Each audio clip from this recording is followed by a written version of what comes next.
Hello, my name is Tabitha Dutzell. I am a caseworker at my county's Children and Youth Agency. I've been there for 3.5 years.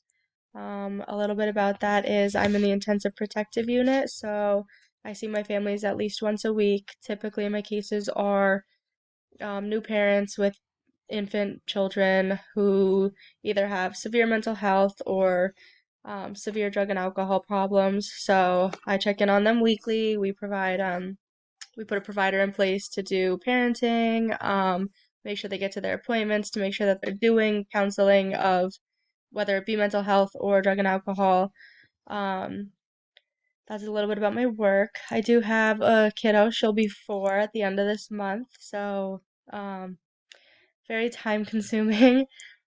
Three assets I think I bring to the class are, even though crazy things go on all day long, I am very like time motivated. I always make sure everything's done on time, usually early, because being late makes me anxious.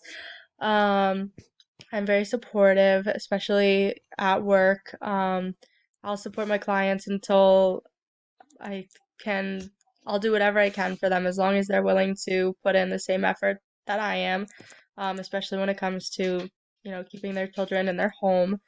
And I am very focused. I do like to sit down and focus on whatever I'm doing, whether it be work, schoolwork, really anything. So those are my three assets I feel I bring to the class. Thank you.